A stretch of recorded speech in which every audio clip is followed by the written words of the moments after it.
Morning guys, nandito kay Bal. Nagluluto ko siya ng chop suey na tofu. Walang karne ha, tofu lang.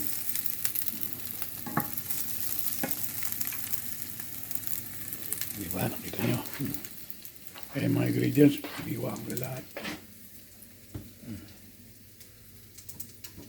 Ayan ng repolyo, carrots, siling pula, celery, tofu. Itong mga hindi kasama. Tsaka itong coriander. Pero may dinala sa kanyang pagkain ito. Bulalo. Ayan. Kainin siya. Style yan. Henry. Kahapon ko linuto yan. Ulam namin kahapon.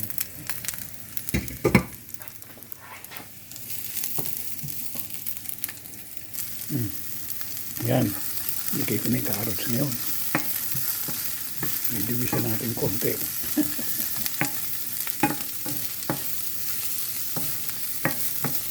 Ito yung kusina, Bal.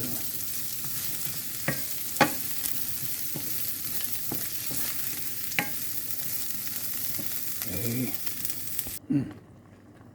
Lagyan natin ang konting toyo para magkulay brown. Ito ang cornstarch pampalapot. Iba yung may pampalapot eh. Ito na.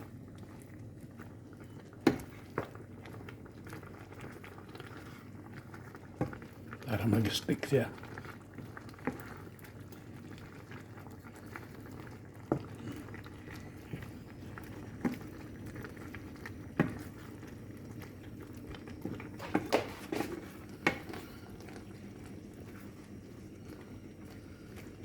Ako nga pala naglilinis ng bahay ni Bal. Kailangan twice a week. Ngayon Wednesday, dapat kahapon Ilan nagpunta ako sa doktor. 2 at saka Friday. Maglilinis ako dito. 5 hours, 10 hours a week. Para may ginagawa rin ako. Pero may sweldo ko sa gobyerno. Lumapot na. Kung matitikman nyo ito, masarap. Marisa, papatikin mo kita pag umuwi ka ng December. Okay, January.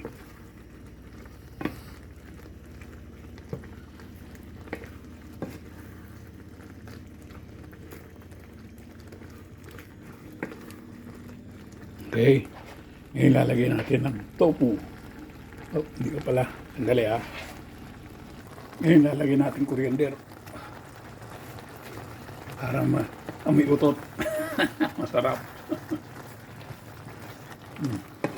Nandiyan na ang coriander. Ngayon ito naman tofu.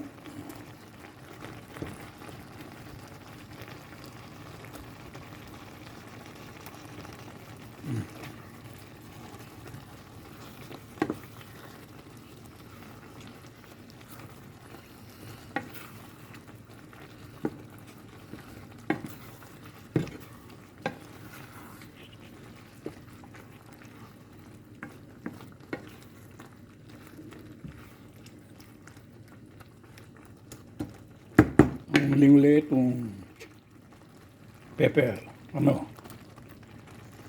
Pula. Red pepper. Konting kulo na lang. Ayos na.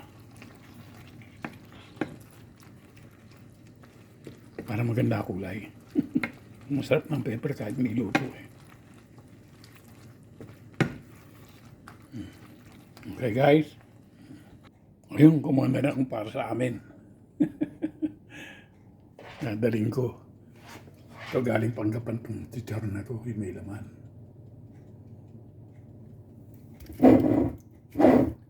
Why, nabili namin sa airport. Okay guys. Araw dito ngayon Bye-bye. Mamaya na lang ulit.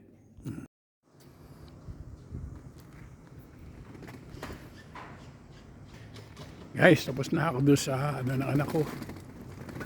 Naglaban na ako at lahat, naglinis ng bahay, nagluto ng pagkain na. Pinapasok yung buong bahay.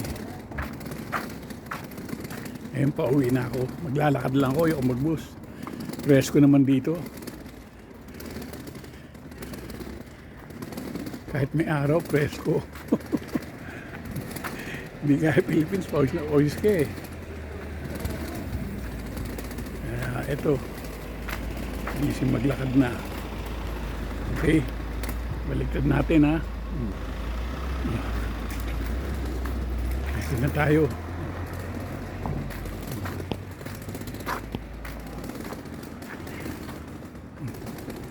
Dadaan tayo sa tulay. Dito wala atang ano eh. Walang ayuda. Mamaya doon sa may train station tayo.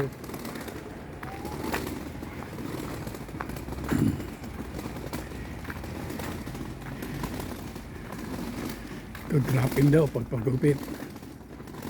Massage.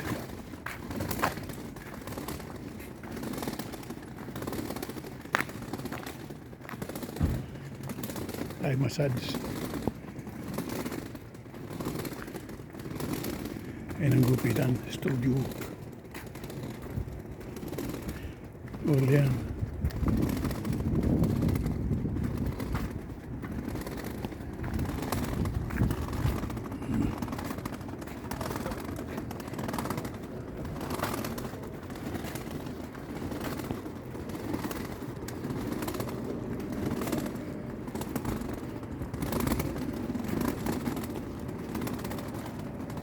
Ang 3.8 ang ano, taas ng ano, tulay.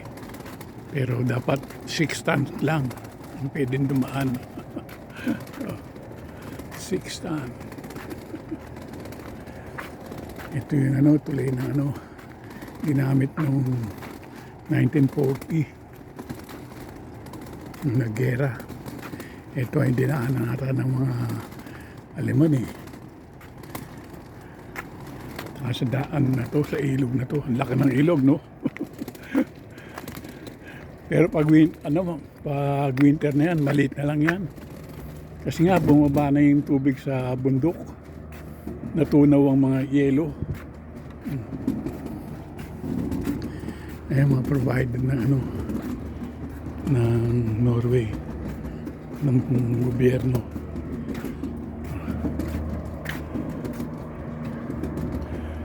Doon pa ako sasakay, malayo doon.